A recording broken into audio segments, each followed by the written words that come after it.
was billed as the ultimate sports podcast.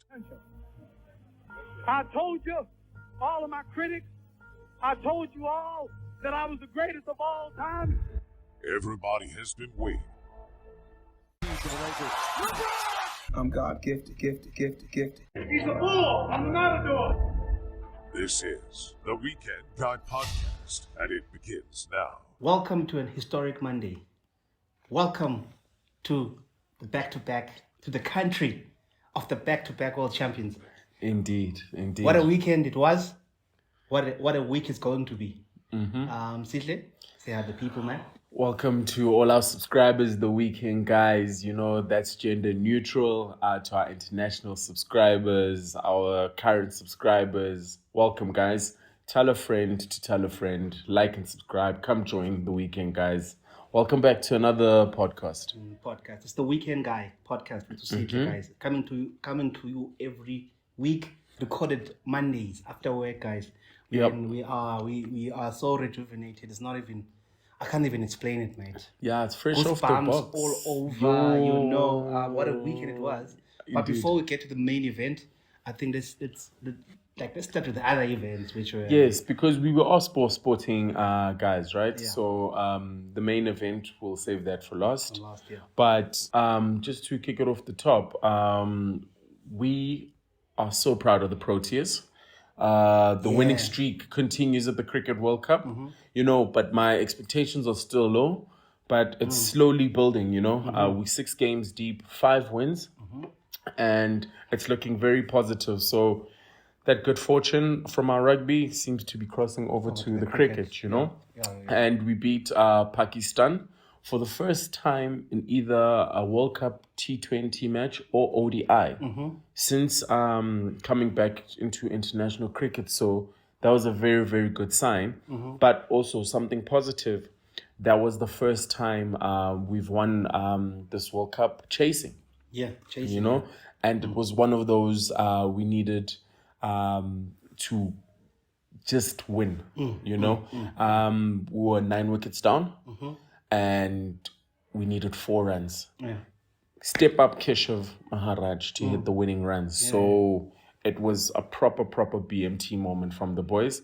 And we happy. We're happy. No, definitely. Indeed. They're doing us very, very proud. True. Hopefully they can bring it back. Imagine winning the Rugby World Cup and the Cricket World Cup in 1 year. My word. Imagine. My word. Like the history of sports in South Africa, it will be the greatest year we've ever had. I think going into this weekend, obviously with the other sports.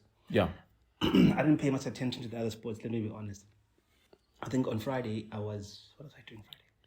I was warming up for Saturday. I was looking at the heavens. Being a proper weekend guy. I was looking at the heavens, Joe, yes. Unfortunately. Were you working on your bicep? Yeah, I was focused on my bicep, a lot. Like I was really focused. And how was your form? On my throat game as well. Smooth, mate. Form was smooth, flowing. Everything was flowing from hand to mouth, moving nicely. And then Saturday morning, what was I doing Saturday morning? What was the build-up? Yeah, the build-up. So what I did is I timed my build-up, because I've got the tendency of drinking fast. Okay. So if I start too early, 9 o'clock, I'm there, but I'm blacked out with those memories, those missing chunks of memory the next morning. And you wanted to be present. Yeah, I wanted to be present for this final, be there. My game kicked off at 3 o'clock. I started drinking at 3 o'clock. Okay. On purpose. Taking it nice and slow. But obviously, 3 o'clock, 9 o'clock is a very, very long time in between. So I figured that I should have an activity while I wait for the match. But I got so tired that... Not tired, but I got mentally focused onto the game that I had to pass on my bride duties to my sister-in-law. Listen, teamwork makes the dream work. Yeah, you know, it's all about family. Yeah, it's all about family. So she was doing the braaiing. I was standing there still working on my throat game, you know, bicep game. Man. So I saw that there was Premiership soccer. Yeah. But I was not really focused on that. I saw Man United getting messed up 2-0. I was like, nah, this is it. Yeah, because funny enough, it ended 3-0, but it was an interesting week in the EPL, you know? And I think, the biggest game of the weekend was the Man United derby. Obviously, with Sir Bobby Charlton passing away, emotions were running high. Yeah. And it was the home Kudos to game him, by the for United. Yeah, man. Rest in peace to the legend. The legend, yeah. And emotions were running high, and the expectation was for United to follow up on the midweek Champions League win. But also, what a better way of sending or saying your goodbyes to Sir Bobby Charlton than beating Man City. But City won 3-0, and it was a deserved result, because they've been the better team and they dominated us. Even though the first goal was very, very controversial, VAR gave City a penalty for a tug like this on a shirt, And obviously there's always going to be some scrutiny with VAR, but even if we cancel that, they still didn't win 2-0. But, the results on the field are not looking good for my beloved Man United. But we'll be back. Yeah, We'll be back in a few years. Not this year. In a few years. Yeah. Like Hamilton and Mercedes. Menu for me is doing the typical. What they do, they always start slow. But that happens, I think, to their detriment. So Man U always starts slow, especially in recent seasons. They've always been starting like this, and it's very disappointing from their perspective because we've got high standards. And by the time they start getting into form, the other teams are gone. They're like the top 4 is gone. Yes, If once they start winning and trying to claw their way back, this season, the way Tottenham is playing or the way Man City and Arsenal are playing, they're not going to be good enough for 6th or 7th. True, because they're already 8 points behind 4th place. Yeah. So I can't believe that we've now turned into the team that looks forward to 4th place, where we used to laugh at Arsenal because that was their objective for a long time ago. But what's more concerning though is they're in their 2nd season with Erik ten Hag, and they are not looking better than last season. That guy's been a disaster. I'll reserve my comment for now. That guy for me has got poor player management skills. Yes. He's got very poor management skills. Jordan Sancho, Martial, and this guy, Cristiano Ronaldo. So that guy's got a problem with managing his players. He's not up to a level which you're supposed to be getting the best out of your talent, basically. Yeah, and for me, right, I understand backing people, right? Yeah. But part of backing someone is also then being honest with them and being transparent that, look, you're actually not on form. Let me try someone else. Yeah. But it seems like there are cases of favoritisms where guys like Anthony Bruno Fernandes are undisputed in their starting lineup, Yeah. And it's like, man, look, if someone is not on form, let's give someone else a look. Rashford is another one who's unfortunately not on form, but he still has the backing of the manager. And I would have loved for him to back everyone in the club like that, but it is disappointing. What kind of message does he set? Sancho is like, 85 mil? Yeah. 85 mil and now it makes more sense in terms of why Sancho is feeling so strongly about his point, because it's one of those things where, okay, I apologize and I fight my way back in the team. How am I going to fight my way into a team where a coach will back a player who's off form? What am I fighting for? Yeah. But it's very demotivating. Yeah, it is. It is. But on the other hand, we've got interesting top 4. Yeah. Liverpool are looking good. Arsenal are looking good. They won 5-0 against Sheffield United. They're the new boys in this season's EPL, so they were given the respect that they deserve. A 5-0 humbling is good. But I think a team worth mentioning and looking at is Tottenham, Yeah, no, Tottenham is, I don't know what to say, bruh. It's like the shock of the season. Basically. Can I tell you, I think the general feeling there is, when is this bubble going to pop? It doesn't look like it's going to pop there. That guy's got them. That coach has got them. Is he Australian? Yeah, he's Australian. And because every week it's like, no, they can't keep this up. No, they can't keep this up. And you know what? They are shutting the naysayers up. Are they good enough for top 4 though? Hell yes. Definitely. Hey, bro, they look like they're Right. Because now it's almost Christmas and they've been consistently getting good results. And look, we've seen other pundits starting to have the conversations of, are they title contenders? Are they title contenders, right? And for me, I'm like, guys, listen, we 8 games deep, right? Let us get to the halfway mark before you start having the title contender talk. 18 games. Yeah, no, I'm saying, the halfway, yes, it's 18, yes. At 18 games, your prediction then holds weight. Yeah. Because a lot can change between game 10 and game 18. Yeah, a lot, you know? Yeah, a lot, yeah. And if we have this conversation last season, Arsenal started like a house on fire, and for 30 games in the season, most pundits had changed their minds and were like, sure bet Arsenal's going to win.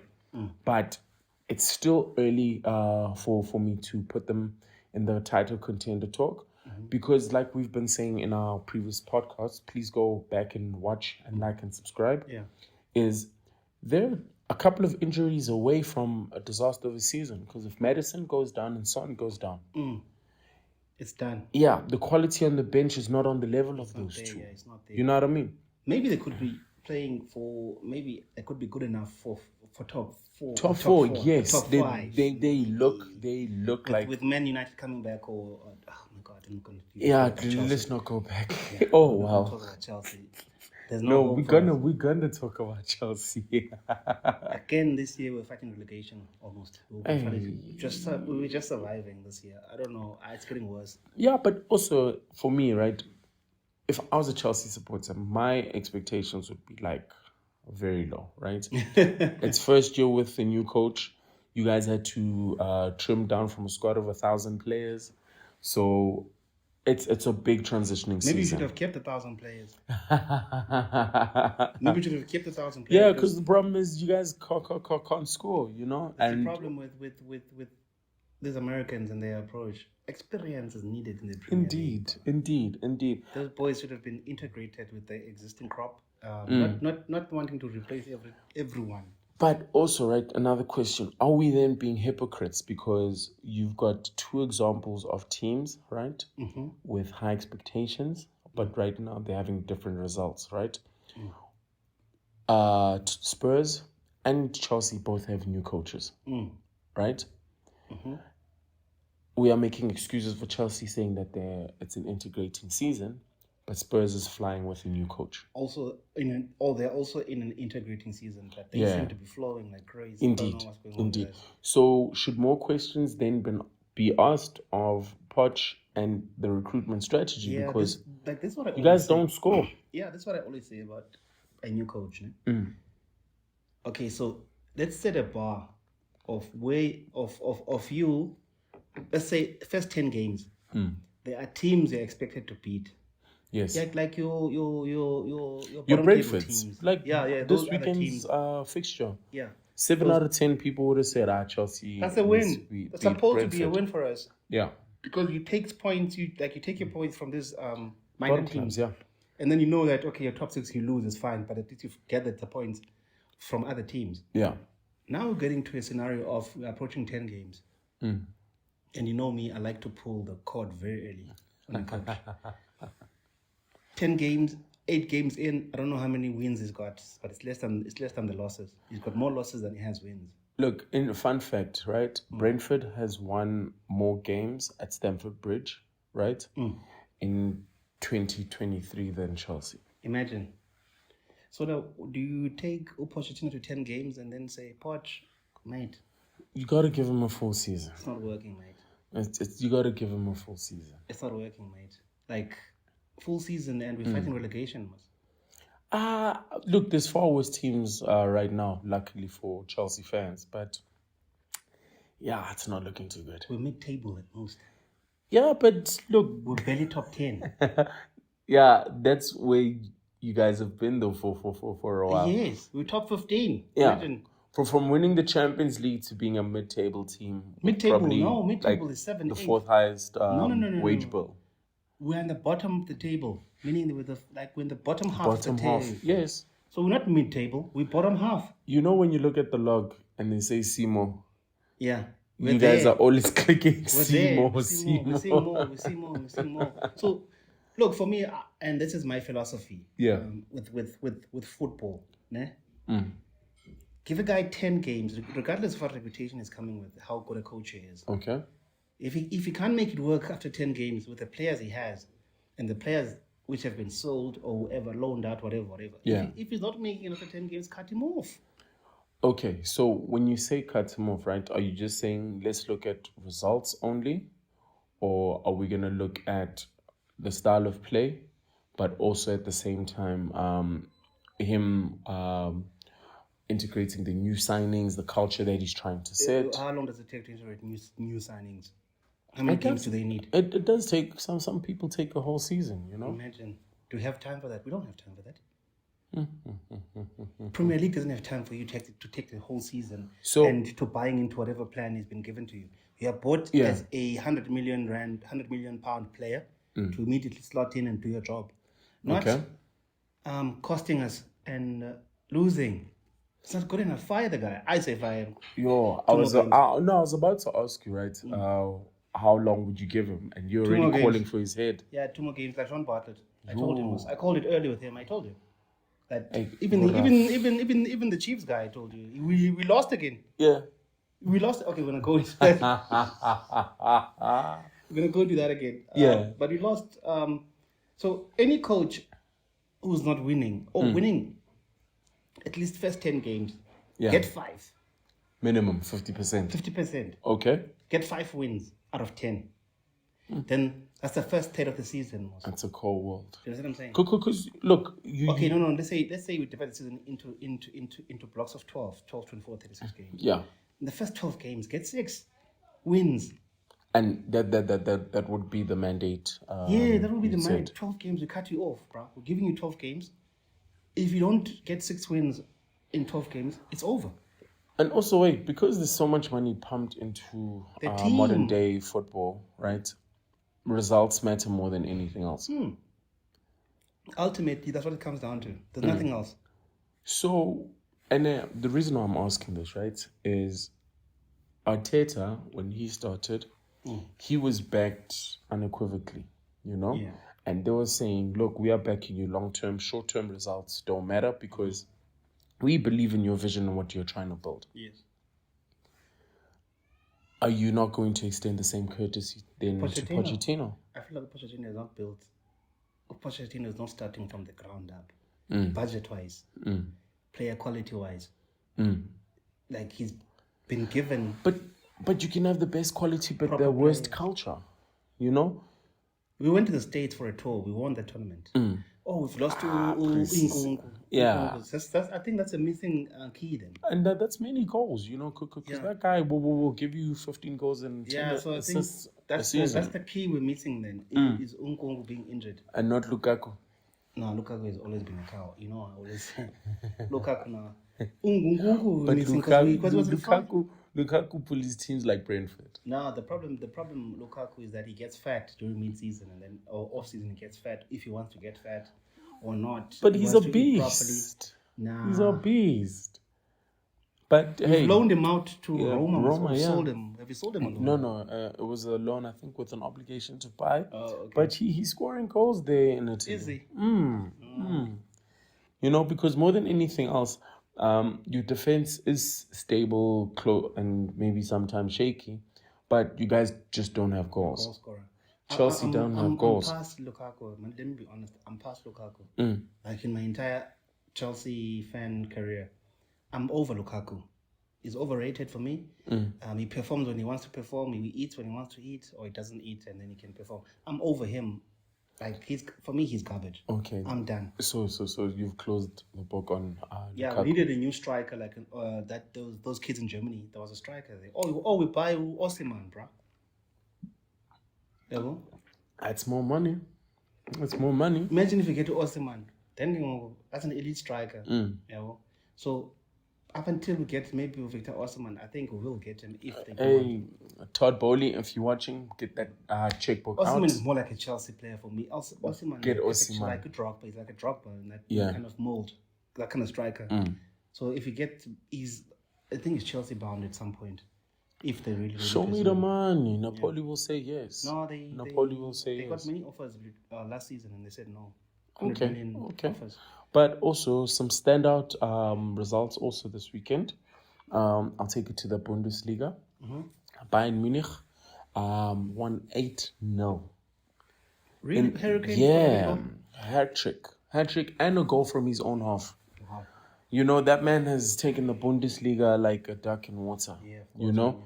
And it's like a new lease on life for him. yeah. But also the way Bayern Munich is built, they needed a prolific number 9. Yeah.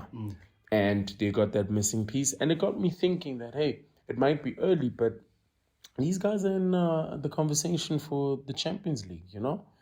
Because, yes, I know. But they've got... Did you see Jude Bellingham, bro? Yes. In the Classico. Yeah, I'm about to go there. Hence why I was saying what's interesting results from the weekend. And just to touch up and close on Bayern, they are looking like the Bayern of old who dominate the Bundesliga and then have to step up at the Champions League. So it was an interesting realization for me this weekend. They are looking really, really good. There's a kid, man, Pineapple Bundesliga. I think he plays for Red Bull something. Salzburg. Yeah, he's a striker. I think who just forget his name. Kid. Yes, I remember him. He's got potential, that kid, to be he's Dutch. He's Dutch. He was at the World Cup, ne? Yeah, he was at the World Cup. He played for PSV. Yeah. Xavi Simons. Yeah. He's very good, but the also problem is PSG loaned him to Red Bull, and they're gonna bring him back next season. We're short of elite strikers. We're short of like elite number 9s in world soccer. It's Hurricane. Lewandowski is done. Yeah. Haaland is the ultimate man at the moment. Osimhen. But yeah, if we had to count 3, Osimhen, Hurricane, and Hurricane and Haaland. Yeah.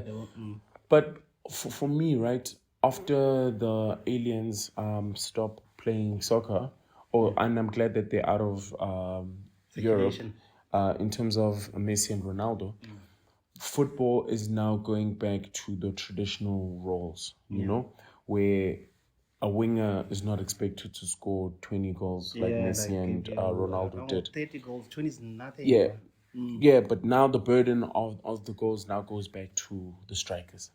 Number 9. The out and out strikers. So it's interesting what the next phase of football is going to look like. Going back to normal. Yes. The normal way we know football. Indeed. Because the only outlier who we can compare to the Ronaldos and Messi currently is Mbappe. You know. But he's not putting in the numbers at the moment. Well, I blame the league he's playing in, man. Like, the Farmers League. Yeah, he's got nothing to prove. But Mbappe lights up the conversation in the football world by what he does at the Champions League as well as for France. We now know, like Ligue A or Ligue 1, is where he's gonna dominate without even changing a gear. Yeah. Someone said Mbappe should move to Madrid.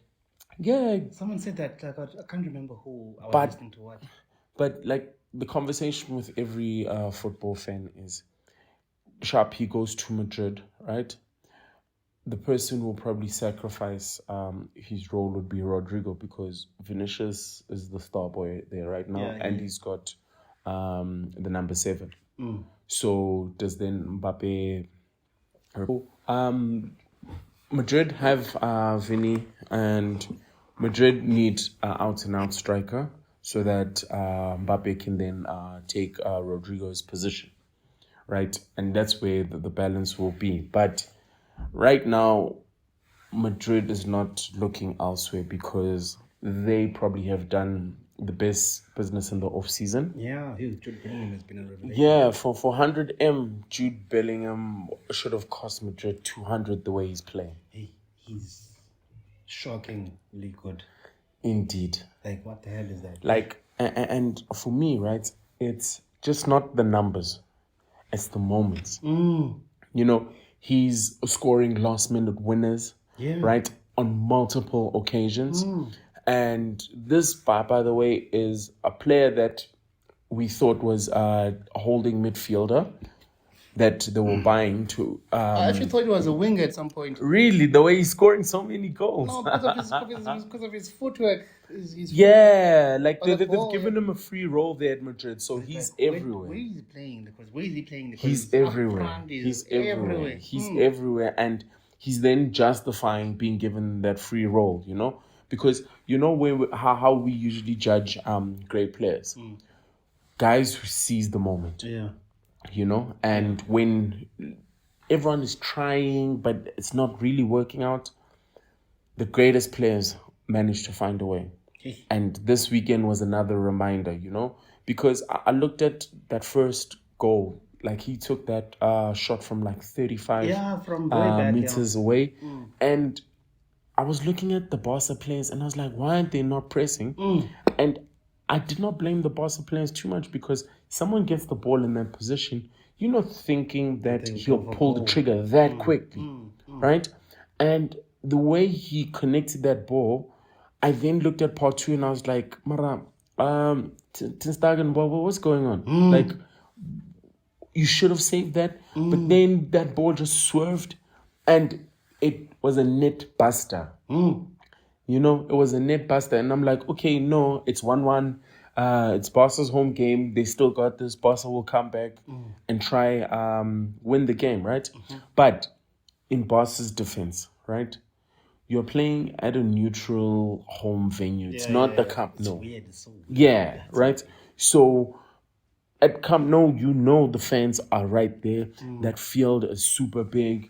People know their spots and they're comfortable in the surroundings. So home advantage this season for Barca isn't going to be that great. It's been whack.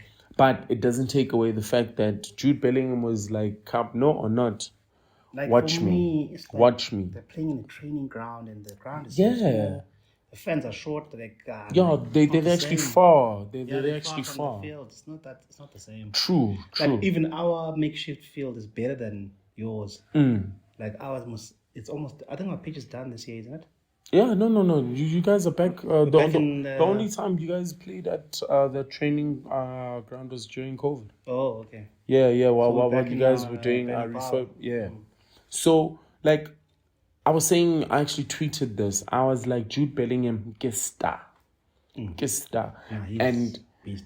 yes, and for me, it's so nice, right, that we're experiencing the next generation of superstars coming to the fold. You know what? Luckily for him, Yes. he's at Madrid already. Yes. So he's already, next season, for example, if he keeps up his form, he'll be in the Ballon d'Or conversation with Indeed. Haaland. Haaland. Yeah. Because even if you meet Man City at semi-final Champions League, they're not gonna make it this year. Like it's gonna be like a serious game. Yeah. So he's for the fact that he's at Madrid, that means he's already in Ballon d'Or conversation. Indeed, because Real Madrid and the greatest players are synonymous, and Ballon d'Ors are synonymous. Then, And there's no pressure like being at Barca or Madrid, or being at Man U or Chelsea, for example. Yeah. But when you look back and think of the traditional European powerhouses, Madrid is the poster boy of all football clubs. Galacticos and stuff like Yeah, that. yeah. So Jude Bellingham is flying, and for me, I'm like, is this guy really, really this young? Hey, that's a hey. The boy hasn't even turned 23. That's a problem there. And he's bossing La Liga. You see, for me, like with it him, is I don't know his where playground. He plays. I can't put him anywhere. I can't. I don't know where he plays. Like, where is what position? He's been given a free role, He's not like a 9. He's like a false 9, like a false 9. So I probably think the conversations are probably you can play false 9 and how about in the midfield, or even play 10. But I think the way he's operating right now, it's more like a 10 though, right? And Madrid is playing with a false 9, and he can then exploit going forward, because what they've probably realized is we need to unleash him. Yeah. You know, he's got the qualities to be a good central midfielder. He's got the ball control, the vision, the passing, But he's not a and the CMF. technique. And initially he was a CMF most. No, when he central came on. mid. No. He was a CM. Yeah, central mid. Yeah, Yeah. CM. Yeah, I was playing CM at Borussia. Yeah. But he switched to wing at some point. No. So, for example, England and at Dortmund, he's always been in the middle, right? But I don't know who actually gave him that leeway to Go up front or roam free. But they probably unleashed his potential. Yeah, you can't play him at CM. Because he is everywhere. He gives me Juventus Pogba vibes, you know? Yeah. Where this guy has the strength, the technical skill, the composure to play anywhere. And he's bossing it. So shout out to Real Madrid. Shout out to Jude Bellingham. Rumor has it that he's going to win the Copa Trophy tonight at the Ballon d'Or Awards, given to the best young player. Is Ballon d'Or tonight? Yes. Oh, okay. And Fabrizio has said that Messi's winning his 8th Ballon d'Or. That's obvious because of the World Cup. 100%, but we'll cover that next week once everything comes. The only thing Messi did last season was the World Cup. His league was shit. Yeah, but that's you know, the it's the crowning moment for a beautiful career that he's had, and all the memories and records he's broken and given us. If you sum it up with this guy, and this gives me goosebumps, that the World Cup final, he scored how many goals? Messi 2. Yeah. It was Di Maria first, and then him. He scored a penalty, I remember. Yeah. So he was a star of the show in the entire World Cup. So it takes a lot to win a World Cup. So you have to give him his credit. His credit. You have to give it to him because. Look, all I'm saying is I can't wait for the Messi movie in 10 or 15 years' time. Yeah, that's good. Yeah. You know, Netflix or Apple TV, I know they're probably cooking something. Apple TV's got it because he's got to deal with him and he's got to deal with him. Yeah, I wouldn't be surprised. So we're looking forward to it. So Messi deserves it. You can't. It's like a baseless argument to argue against that. I mean, World Cup is a big deal, bro. True. But we'll cover it next week. Make sure you guys tune in, like, and subscribe, and check out more content. We've got more channels on our Weekend Guy universe. You know, catch us on 11th of November. It's the derby in South Africa. Kaizer Chiefs versus Orlando Pirates. The Weekend Guy no price will be doing like a special stadium attending the match kind of vibe. Yes. Doing like a stadium tour something. I've already done one. And a build up, yeah. It will go under the Weekend Guy goes to the match segment on the Weekend Guy Productions channel, guys. Yeah. There's 2 of them already. My wife goes to the Blue Bulls games and then we take it to the Springbok game. Nice. Third episode is us going to the Kaizer Chiefs game. Yeah. The derby.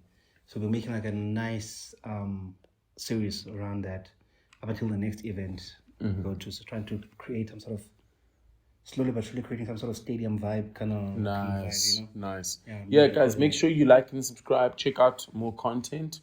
We'll also have Weekend Guy Gaming. So gaming. We've got various channels in the universe. The second last episode is almost going to be up. I'm still editing it. Yeah.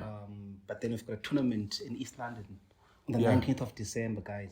If you're going to be in East London on the 9th of December and you're bored, likely it's a Tuesday, want something to do, come join us. Come join the tournament. Maybe you can win. It's 2,000 Rand prize money for the winner. Guys, it's 5 games. 5 games. You must be good at playing 5 games. So it's not a 1-game tournament. It's a 5-game tournament. PS5, guys. Make sure if you're bored on a Tuesday, nothing to do. There's nothing to do on the 19th of December. Wherever you are. Come through to the Cambridge Hall, guys, in East London. You'll find us there during this tournament. But all the details will be on all our social media channels. Yeah. Facebook, Instagram, TikTok, wherever. You'll find us advertising the show. 250 Rand gets you in as a participant to play for a chance to win 2,000 Rand. And then $50 at the door for a spectator. 100%. There will be snacks served on. There will be snacks. Everything will be there. Refreshments. Maybe a bit of merch as well. We never know. But guys, come through in December, man. It's going to be fun. Yeah, anyway, nobody's drinking on a Tuesday anyway. Yeah. So you don't go drink on a Tuesday. Indeed. Yeah, mate. So it's the dynamic of football is shifting a bit. Obviously, it's shifted. Yes. But I feel like it's shifting away from Mbappe. Early days. But I think we can't go too far away from the juggernauts of the marketing machine that's the EPL, as well as then followed by La Liga and Bundesliga. Yeah. Strength in numbers whereby the EPL has more strong teams, so there's always interest there. Yeah. La Liga also has a lot of strong teams, and Bundesliga. So Mbappe needs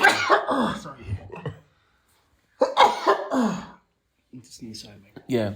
I think Mbappe and his team know what they need to do.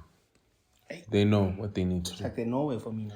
Yeah, they know what they need to do, and I'm 100% sure come the off season again, the Mbappe rumor mill is gonna go crazy. Yeah, he needs to leave PSG. Yeah, because, and also he won the World Cup at 19, so he's hit the pinnacle of his career. And he played the final again, so yes. He was in the final. So now, when you think about what more do you have to prove in France? Yeah, nothing. Exactly. So we look forward to the Mbappe saga going or coming back in the off season. Yeah. But yeah, man, that's soccer for the weekend. Also an honorable mention to Sundowns. Yeah. They were hosting Al Ahly in the African Football League. They won 1-0 at home. Oh, apparently Al Ahly was parking the bus like crazy. Yeah, obviously they're still scarred from last season's Champions League. You know. So it's a slender lead going into the second leg in Cairo.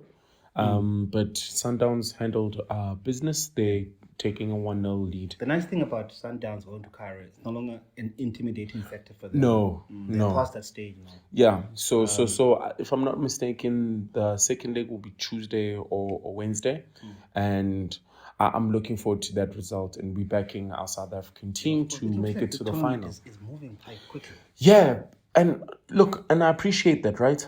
Because it is quick and the champions are crowned and it's prioritized, then everyone can focus on the league and later on the Champions League. It's actually backed by FIFA. It's on the FIFA social media and websites. So you find them pushing it like crazy. Indeed. And I'm happy that it's got the world recognition that it's getting, because for me, I've got a suspicion that it is going to be the blueprint for a couple of other nations. Leagues. Yeah, because indeed. You can have even the smaller nations playing their own Super League, basically. Because, like we said, when they first launched it, they just literally took the European Super League that they were planning on doing, and they just made it African.